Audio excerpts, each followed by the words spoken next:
देखिए, जिस तरह से इन हजरात की शिकायतें, इन हजरात की जो पीड़ना है, ये जो मुतासिर हैं, इस वजह से है कि एक ऑर्डर के ज़रिए एक इम्तिहान पास करने के लिए टेट का इनको कहा जा रहा है। और जिस तरह से अभी हमारे एक माननीय शिक्षक बता रहे थे कि पहले CPMT होती थी, फिर नीट हुई, और इस तरह से जिस वक्त इनकी नियुक्ति हुई थी उस वक्त जो भी रूल एंड रेगुलेशन थे वो इन्होंने पूरे किए। लेकिन एक लंबे अरसे के गुजर जाने के बाद, इतना लंबा वक्त गुजरने के बाद, फिर किसी और इम्तिहान की, एग्ज़ाम की परीक्षा देने की बात करना और उसके लिए मजबूर करना, नहीं तो नौकरी से हटाना, ये जो है वो इंसानियत के और जो सरकार का काम होता है सुविधा पहुंचाना, अपने शहरियों को सहूलत देना और उनको तैयार कराना। अगर कोई चीज़ नई एडिशन हो रही है तो उसके लिए उसका वक्त दिया जाता है, सीखने के लिए अलग से उनको भत्ता दिया जाता है, टाइम दिया जाता है, मौका दिया जाता है।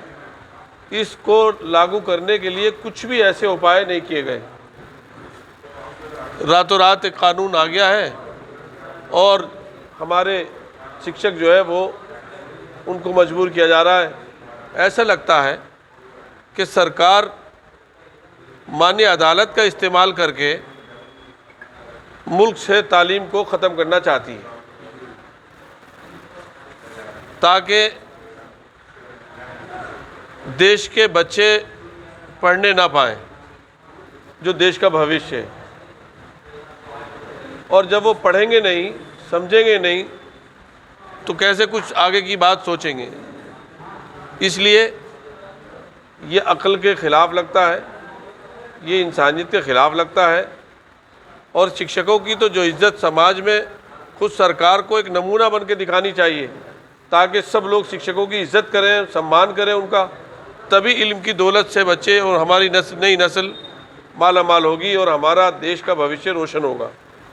लेकिन सरकार, हम ये देख रहे हैं कि सबसे ज़्यादा इताब, सबसे ज़्यादा इग्नोरेंस, सबसे ज़्यादा अनदेखी जो हो रही है वो शिक्षकों के साथ होती है। जब इलेक्शन होते हैं तो शिक्षकों का इस्तेमाल होता है, जब मरदमशुमारी होती है तो शिक्षकों का इस्तेमाल होता है। और इसी तरह से जब भी सरकार को अपनी कोई नई नीति लाना होती है तो शिक्षकों का इस्तेमाल तो होता है, लेकिन उनको जिस तरह से मान सम्मान मिलना चाहिए वो नहीं मिल रहा। हमारी समाजवादी पार्टी ने, इंडिया अलायंस ने पिछले सदन में भी ये मुद्दा उठाया था, आप लोगों को याद होगा, और अगले सदन में भी हम इस मुद्दे को उठाएंगे। और इस जो चीज़ें, जो मांगे आपने की हैं, इसको माननीय प्राइम मिनिस्टर साहब से हम उनको अवगत कराएंगे लेटर लिखने के ज़रिए से, ताकि एक सनद रहे आपके पास भी और हमारे पास भी। हमें उम्मीद है कि ये जो नाजायज़ तरीक़े से शिक्षकों को मजबूर किया जा रहा है, ये चीज़ जो है मजबूरी ख़त्म होगी। मेरा नाम चरण सिंह, जिला मंत्री उत्तर प्रदेशीय प्राथमिक शिक्षक संघ। आज हम माननीय सांसद लोकसभा क्षेत्र रामपुर को प्रांतीय आह्वान पर आज ज्ञापन देने के लिए आए हैं। ये ज्ञापन माननीय प्रधानमंत्री भारत सरकार को संबोधित ज्ञापन है, जो 1 सितंबर 2025 को माननीय सुप्रीम कोर्ट के द्वारा जो आदेश जारी किया गया है टेट की अनिवार्यता को लेकर, उसके संबंध में हम सरकार से ये मांग करते हैं माननीय सांसद जी के माध्यम से कि आप इसमें संसद में अध्यादेश लाकर इस आदेश को लेकर आप अपनी कार्रवाई सुनिश्चित करें, ताकि हमारे जो पूरे प्रदेश के करीब 2.5 से 3 लाख अध्यापक जो इसकी जद में आ रहे हैं वो सुरक्षित हो सकें। और हम इसी बात को लेकर आज पूरे प्रदेश के अंदर आज हमारा ये 28 तारीख तक का जो प्रांतीय नेतृत्व के आह्वान पर जो निर्देश था कि 28 तारीख तक को आपको हर जनपद के सांसद को ज्ञापन देना है, उस कड़ी में ये हमारा आज के कार्यक्रम का ज्ञापन था। आज हमारे इसी कार्यक्रम में सैकड़ों शिक्षक साथी आज मौजूद हैं और हम सब भारत सरकार से मांग करते हैं कि हमें हमारे भविष्य को सुरक्षित करने का काम करे भारत सरकार। प्रेम सिंह चौहान, जिला अध्यक्ष प्राथमिक शिक्षक संघ जनपद रामपुर।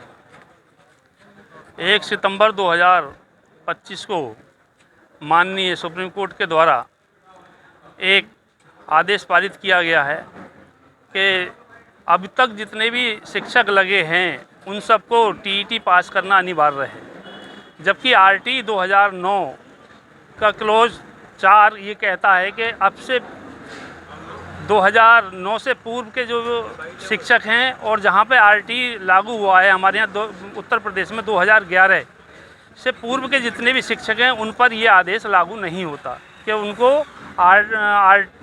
टेट पास करना है। इसी संबंध में माननीय सांसद जी को अपने भारत सरकार के प्रधानमंत्री के लिए एक ज्ञापन हम लोगों के द्वारा दिया गया है कि माननीय सुप्रीम कोर्ट का जो ये आदेश है, इस आदेश से लाखों शिक्षकों की जो सर्विस है वो खतरे में है। इसलिए भारत सरकार अपने संसद में अध्यादेश लाए और 2017 में जो संशोधन किया गया है उस संशोधन में को स्पष्ट करे कि ये जो शासनादेश आरटीई है ये इससे पूर्व के अध्यापकों पर लागू नहीं होता।